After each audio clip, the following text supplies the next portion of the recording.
The new Seekers of the Storm DLC is finally here and it's truly amazing. I think a lot of people were worried that Gearbox might drop the ball in terms of content because of previous failures. However, let me tell you that that is absolutely not the case. This DLC contains so much stuff and it's all so good, so I'm making this video to try and give those who don't have the game or just want to see it all in one place a chance to see everything new in the DLC. A quick disclaimer before we get started, I'm probably going to miss something. If I do, please tell me about it in the comments below. If there are enough submissions, I will absolutely make a compiled pinned comment about all of it. Originally, this disclaimer said that I wouldn't even be able to reasonably get to see everything due to the grinding needed. However, literally as I was getting background footage, I tried mods out again, and the ones I needed worked. Also, obviously, major spoilers ahead. If you own the game, I massively suggest you play it for yourself. If you're watching this video the day it comes out, the full game, plus both the Survivors of the Void and Seekers of the Storm DLC is 46% off. You can find the full game plus both DLCs for $30, and just base Risk of Rain 2 is 67% off, which is $9. So if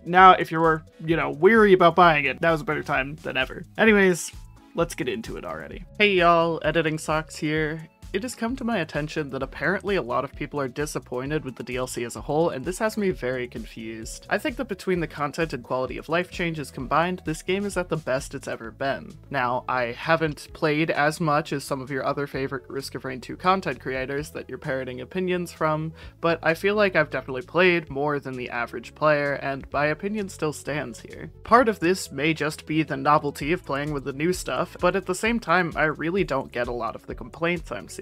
There are bound to be bugs and glitches. This is Risk of Rain 2, and that's kind of its whole thing sometimes. Yes, there are new bugs that are game-breaking, such as the item making that Mithric's immortal in Phase 4, but I'm still kind of confused. These things can be fixed and will be fixed if they're serious enough in time. I know that Gearbox doesn't have a perfect reputation, but I'm really worried about how pessimistic everyone is getting. Maybe I don't have enough experience in the game, or maybe I'm just not getting it, but I feel like it's really not as bad as people are saying. I'd like to keep this whole video pretty optimistic and hopeful though, so I'm gonna leave this whole section at the beginning so people who are gonna comment about it can just, deal with that now. Anyways, let's get into the video.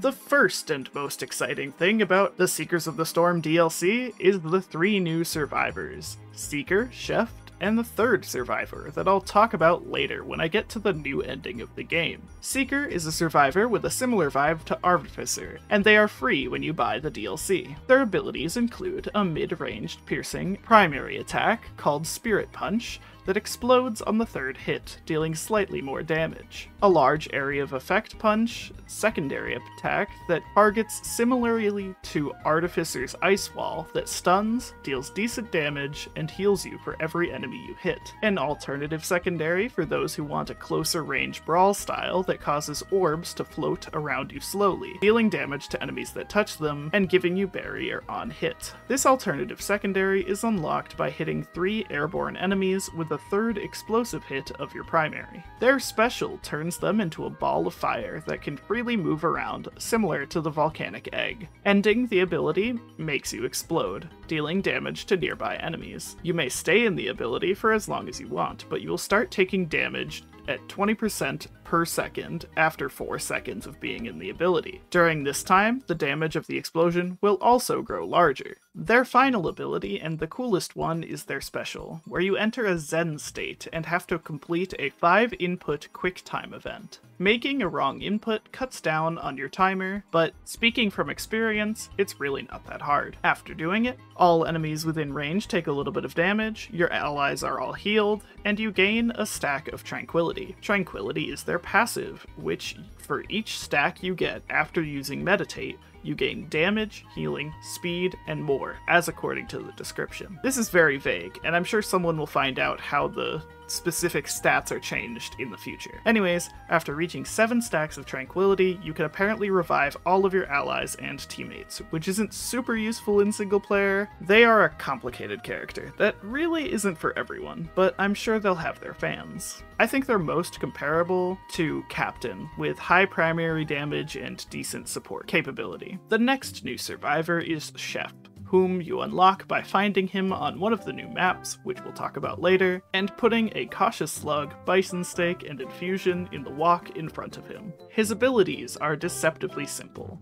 His passive is simple though, making enemies that have more than 3 abilities or attacks drop a healing recipe on kill. His primary allows you to throw a cleaver that pierces enemies. Refiring this ability within 5 seconds recalls the cleaver back to you. If you don't do this, it will despawn after the 5 seconds. You cannot hold this ability down like you can most primary abilities, and you must repeatedly click it to attack most efficiently. I'm going to briefly skip past his secondary as it ties into his special. His utility ability is a simple move speed increase. Tapping this ability will make you rush forward, dealing damage to enemies you run into. You may also charge this ability for 3 seconds to deal more damage when you ran into enemies. However, doing this will not make you move faster and the animation will leave you vulnerable. His special ability shoots a bunch of oil in a large area in front of him that deals a lot of damage. The oil slows and weakens enemies, but more important, covers them in grease. His secondary will slowly burn enemies in front of you.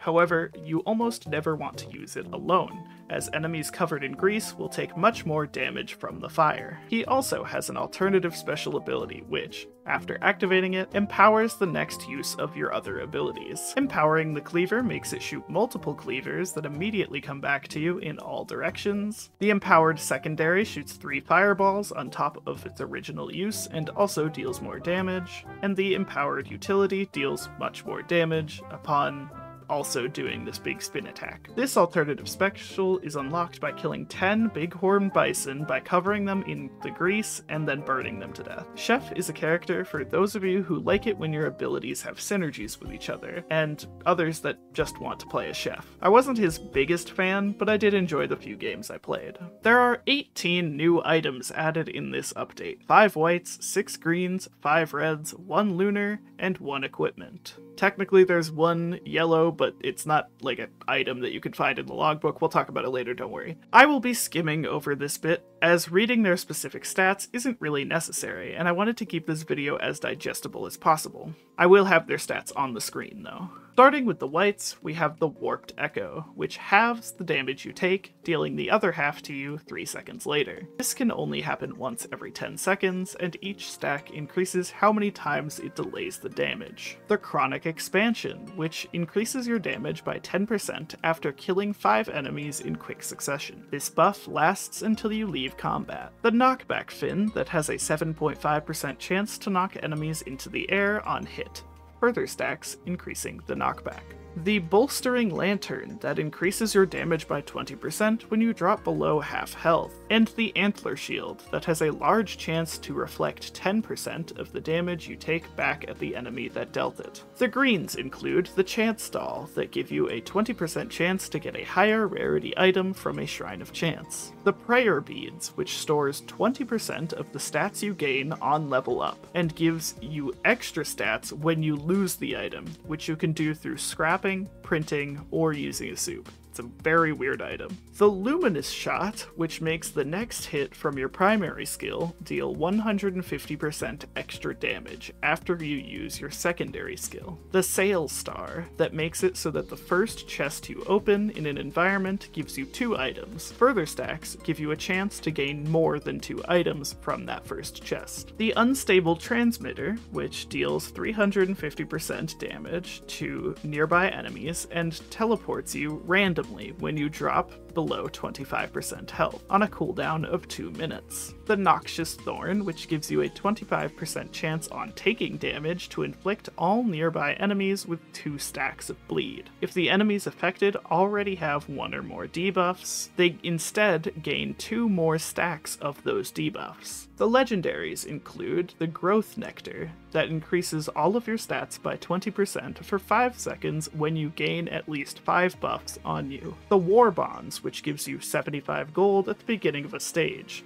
This amount increases depending on the difficulty level and the survivor's level. The Runic Lens, that gives a small chance on dealing damage above 100% base damage to drop a meteor on an enemy, dealing 2000% damage. The Sonorous Whispers, which gives you an item when you kill a boss type enemy, and a low chance to get an item when you kill an elite enemy. And the Electric Boomerang, which has a 15% chance to fire a boomerang that stuns all enemies in its path, dealing a low amount of damage. The single new equipment is the Seed of Life, which, if you die while holding it, you can use the ability to revive yourself. After doing this, the item is consumed, turning into a sprout, which upon use spawns a plant that spits out a bunch of healing orbs over a short amount of time. And finally, the new lunar is the Long-Standing Solitude, which gives you a token when you level up that allows you to purchase anything for free. The downside being that all gold gets converted into experience,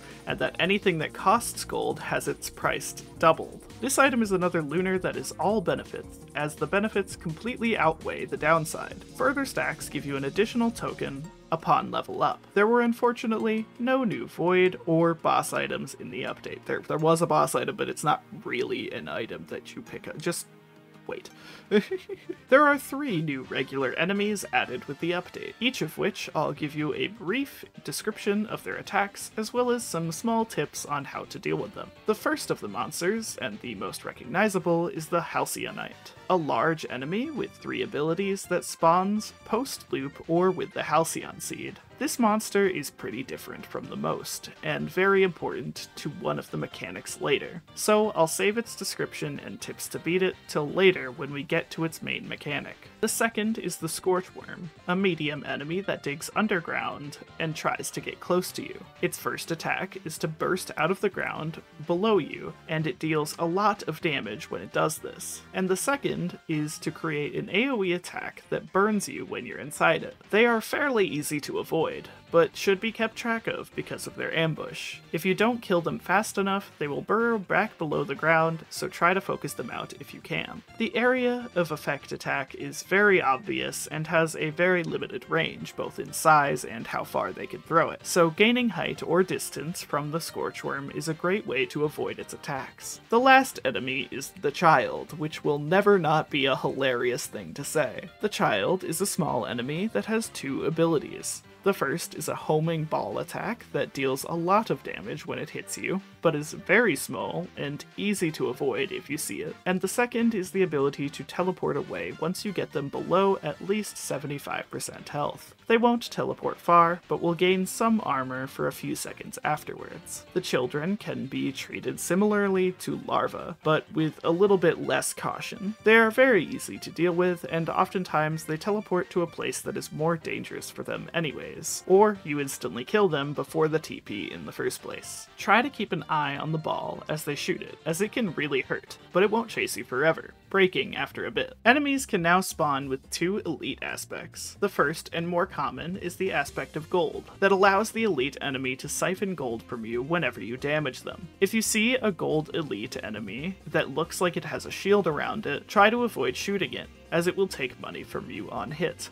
They will also take gold from you if you are within that shield. The other aspect is the twisted aspect. Now, okay, I tried messing around with these for a while, but for the life of me, I could not tell you what they do. I only encountered them twice, and other than doing something to either you or their allies within a range from them, I straight up couldn't tell you. If you know what they do, please let me know in the comments, because I've been scratching my head over this for a while. Now here's the best part of the video. The gameplay changes were the real stars of the show, allowing you to have a completely different path in your loop to finish the game. The first and most important change is the addition of the Halcyon Beacon and the green portals. Try to bear with me, this gets pretty complicated, but I'm gonna try anyways. The Halcyon Beacon has a high chance, if not a guaranteed chance, of spawning on the first stage of a run.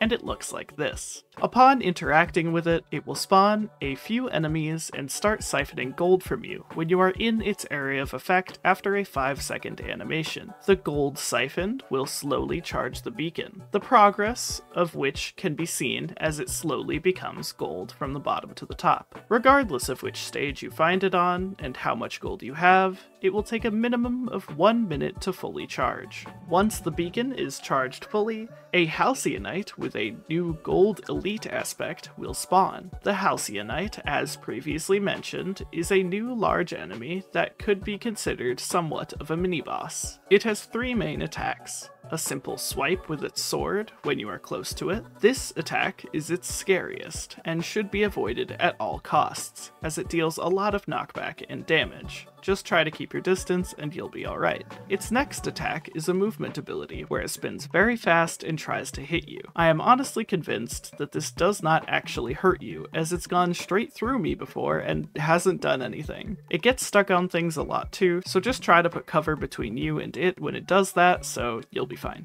And finally, the last ability is a simple laser attack similar to the Stone Golem's attack, except it fires 3 times. This does a ton of damage if it hits you. However, it's very easy to dodge. Just keep sprinting in one direction around it, and it will miss you each time. Upon defeating the Halcyonite, an Aurelionite fragment will drop that can be interacted with to show a menu. This is the previously mentioned boss item that shouldn't really be included as a new item. From this menu, you will see 5 options of items, of which you may choose 3. After choosing 3, you can pick up the items you chose on the floor in front of you. The Halcyon beacon also has 3 tiers, which can be activated earlier to end the event early. If you do activate the beacon on either tier 1 or 2, the Halcyonite will still spawn and will still drop the Aurelionite fragment.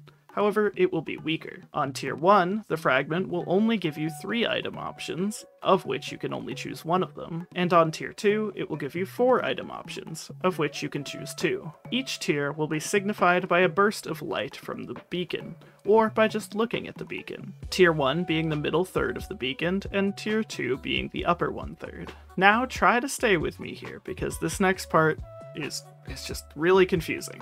So please correct me if I get any of this wrong as well. I don't exactly have a research team, so, I have to do this all myself.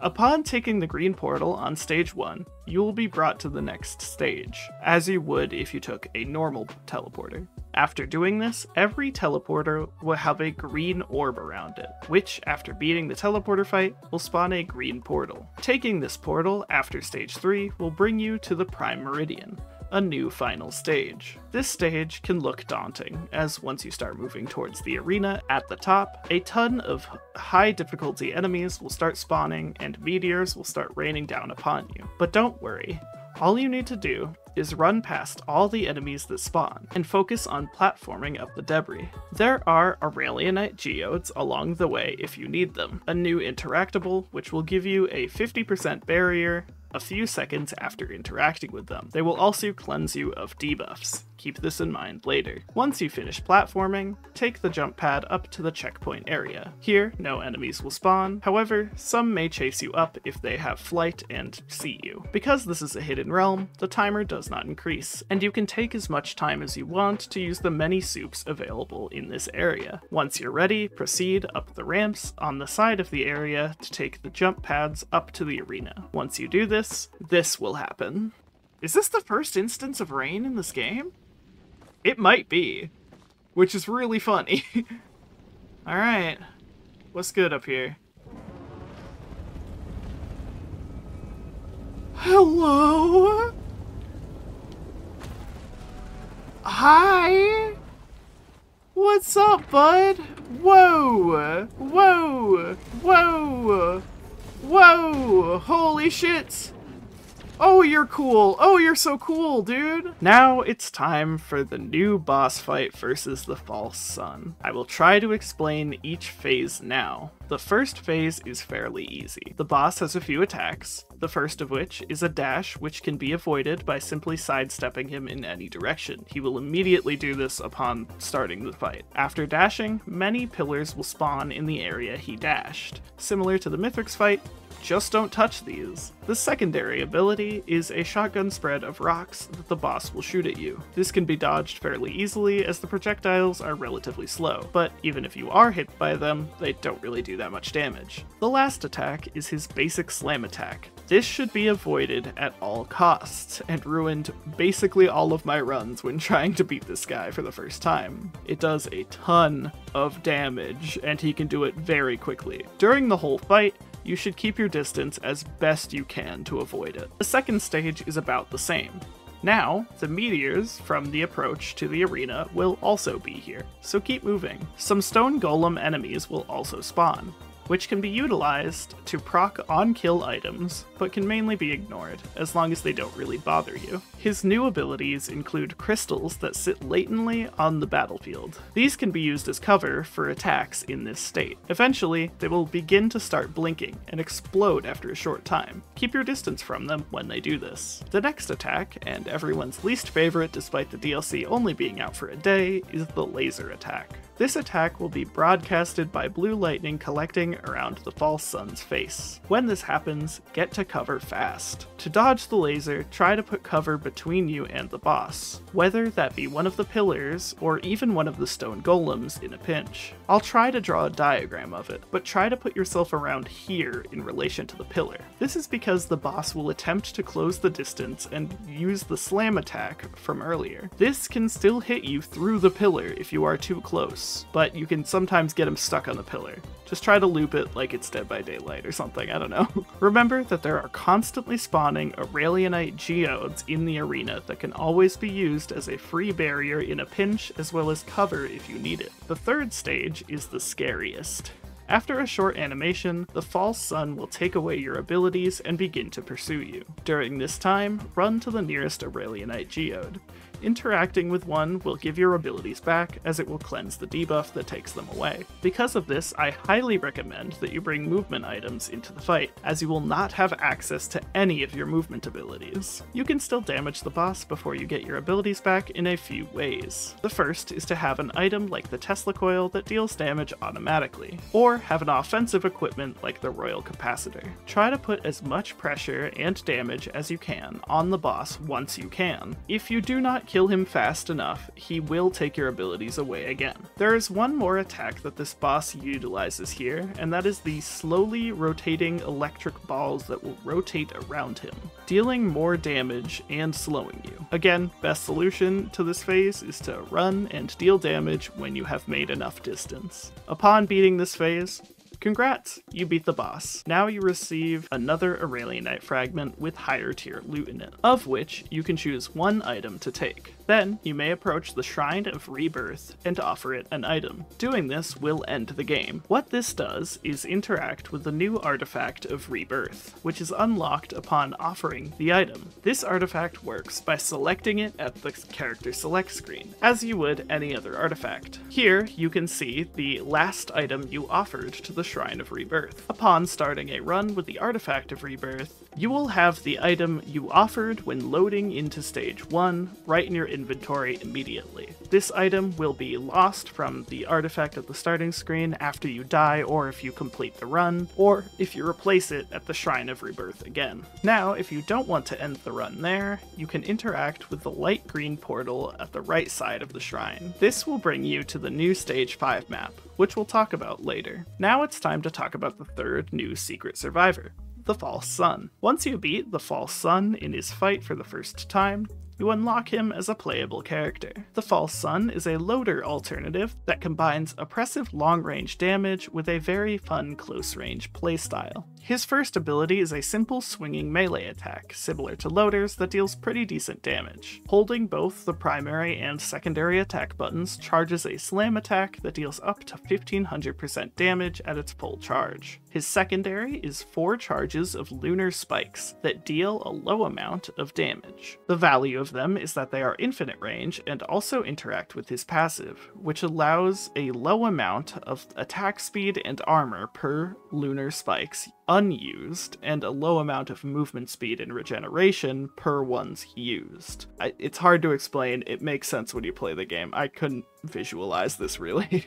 His utility is a directional dash that deals a medium amount of damage to all enemies you pass through. It has 2 charges. His special is insane. After a short charging animation, you slow to a crawl and fire a laser that deals 175% damage every tick for 4 seconds. Combined with the Plasma Shrimp and Planula, it becomes ridiculously overpowered, as this, I believe, is the highest attack speed an ability has without items. It also refills all of your lunar spikes after you use it. He also has one alternative special ability that is a simple laser attack that deals 1000% damage instantly. It refills 30% of your lunar spikes on use. This character is insanely fun, and definitely my favorite of the 3 new survivors. His damage is insane, and his melee is super fun to use. There are 5 new main maps added in the Seekers of the Storm DLC. For each one, I'll give you a short cinematic walkthrough. The first new map is a Stage 1 map. Shattered Abode is mostly open and a flat map that centers around a large meteor crater. There isn't anything too exciting about this map except for something I'll talk about at the end of all the maps. I won't know about all the guaranteed Newt Shrine spawns, or even if they are guaranteed, but I did find one at the top of the shrine. The next new map is a Stage 2 map, and is the Reformed Altar. This map is a beautiful cave map, and is where you can find Chef and his unlock puzzle to the left of the main area. There is a seemingly guaranteed Newt Shrine up here to the left of the top of the cave. An interesting thing about this map is that it seemingly always spawns an Elder Lemurian when entering the stage. Next is the Treeborn Colony, a Stage 3 map, a very small and platform-intensive map. There are many places where you can fall off, however the death plane is fairly high to account for this. I couldn't find any consistent Newt Shrine spawns. This map has a cute quirk where there are these healing fruits that can be shot to drop little healing orbs similar to the eggs on Siren's Call. They can be kind of hard to catch though. The next area, which we saw previously, is the Prime Meridian. This is obviously intended as a final gauntlet map, and can't really be explored easily without cheats, due to the enemies and meteors. There are very few interactable spawns here, except for a few large chests that spawn pretty sparsely. There is a neat sanctuary area below the false sun area that has a beautiful tree in the center. And of course, there is a massive Providence statue overlooking the entire stage, whose hand is holding up the boss arena and sanctuary area. After starting the boss fight, the skybox turns a deep red and fog covers the gauntlet area below. After finishing the fight, some pillars will appear and the skybox will become a bluer tint. There is also an Aurora Borealis, located entirely within the skybox, and the fog from earlier is still there. You cannot drop down to the sanctuary area anymore as the death plane has been raised up. Now, I mentioned that there was something interesting about these 4 maps, and that is that they are all actually connected. The cave entrance to the Reformed Altar can be found in the back of the Temple of the Shattered Abode. The feet of the massive Providence statue can be seen to the left and right side of the Reformed Altar, and the Treeborn Colony can be seen below the Prime Meridian and vice versa. You can also see the other hand of the Providence statue from the Treeborn Colony. And the final new map is the Helminth Hatchery. This is a large castle map that's main talking piece is the massive dead worm creature that slithers through the map. It is a very vertical map in contrast to Sky Meadows, and to help with this, there are many jump pads throughout. You can also climb up most of the worm's body. Some notable points are that the lava flowing through the map does hurt you, and a lot. And at the top of the map, behind the worm's head, there is a room where there is a broken figure of Providence's sword. And lastly, there is an artifact teleporter at the top of the map where you can enter the Bulwark's Ambry. These were the main and fully unique maps, but surprisingly they aren't the only new maps. They also added 3 new Bulwark's Ambry map variants: Aphelion Research, Tar Research, and Wisp Research. Each of these variants are simply here to make Bulwark's Ambry more exciting and challenging. I think this is really cool, honestly, as it's a part of the game I didn't even really think needed an update until it was there. The other 3 maps are map variants, a feature that is completely unique to the Seekers of the Storm update. These are copies of original maps with the texture and color shifts that make them feel like the same area at a different type of day or during different weather. The first of these is Golden Dieback, an orange variant of the Treeborn colony. The second is Disturbed Impact, an evening variant of the Shattered Abodes. An interesting note about this map is that the doors that lead to the Reformed Altar are now closed. And the last and my most favorite of the new map variants is the Viscous Falls, a nighttime version of the Verdant Falls. Something interesting here is that the guaranteed large chest or scrapper spawn on top of the crashed ship seemingly no longer spawns here. There is also a large new cave area that is now below the map. There's nothing of note down here, just more space to explore. There are 2 entrances on each side of the massive flower in the middle of the map. I am not entirely sure how to see these maps naturally, as I didn't see them in my playthroughs, but it may have something to do with looping or otherwise. Maybe I was just unlucky. There are new skins for every single existing survivor as well, all of which are achieved by beating the false sun on any difficulty on playing that particular character. If I had to choose my favorite, I'd say it's the new Artificer skin, and if I had to choose my least favorite, it's probably the new Multi skin, as it really doesn't change that much. Enjoy this scroll through of each of the new skins for each character. Commando, Helot. Huntress, Woodland. Bandit, Outlaw. Multi, Sentry. Engineer, HC Tech. Artificer, Meridian. Mercenary, Frail. Rex, Verdant. Loader, Neoteric. Acrid, Iguana. Captain, Colonel. Railgunner, Deadeye. Void Fiend, Sanctified. I feel like I'm reading off like a Russian number station right now. The 3 new characters also have skins for defeating the False Sun. They look like this: Seeker, Beyond. False Sun, Unchained. And Chef, Prez 10. Also, kinda disappointing, but none of these guys have mastery skins for beating Monsoon, which I think is really silly. Some more stuff that I didn't really know where to put in this video will be listed here. This is where all of the small one-off things, important bug fixes, quality of life changes, and accessibility options will be listed. Some of these are still really cool though, so you should probably stick around. There is a new naturally spawning shrine called the Shrine of Shaping. Upon interacting with it, in exchange for 30% of your maximum health for that stage, you can gain an extra life, as well as respawn all dead teammates in multiplayer. It can only be interacted with once per level. There is a new inspect feature that can be toggled on in the settings that uses the same keybind as your inventory button. What this does is allow you to get a basic description of most interactables and items that you stand next to help you understand what they do. You can't get this description until you pick up the item at least once, or use the interactable at least once. You can make it so that this action pauses the game when you do it as well in the settings. Additionally, the logbook and a paused version of your inventory may now be accessed mid-game in the pause menu. Quality of life changes include a toggle for Artificer's passive hover and a toggle for Seeker's utility ability, a more apparent difficulty bar animation for when it changes difficulties, though I can't say I noticed anything, a directional damage indicator with a customizable size scale,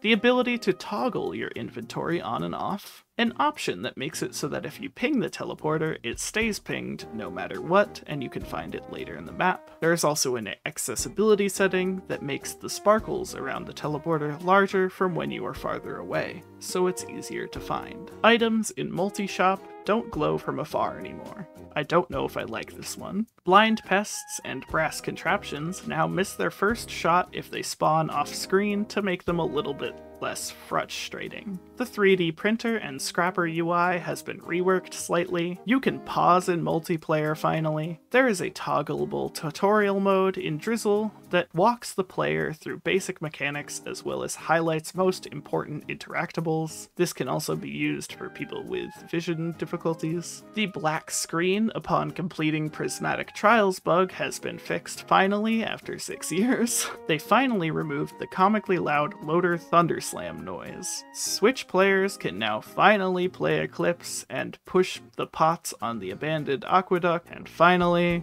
I am sure you've noticed in the footage, but there's been a pretty major graphical overhaul to basically everything. Things are a lot smoother now and definitely feel a bit more clean. Some people have also reported that enemy scaling seems a bit more aggressive, or at least a bit more frequent, to avoid moments where you are doing nothing for a long period of time. And there has been a general performance fix for most low-end systems. And that finally is everything. Or at least everything I could find. I spent a ridiculous amount of time and stressed myself a lot trying to get this video out as soon as possible. So if you could do me a favor after watching it all the way through and subscribe, that would mean a lot. I'm trying to hit 5,000 subs by the end of the year, and with your help, that's absolutely doable. Thank you so much to our members who help enable me to make videos like these on such a frequent basis. And thank you again for watching. My full blind reaction to all the content listed above will be posted sometime this week, and members will receive an exclusive, less cut down version of that. Anyways,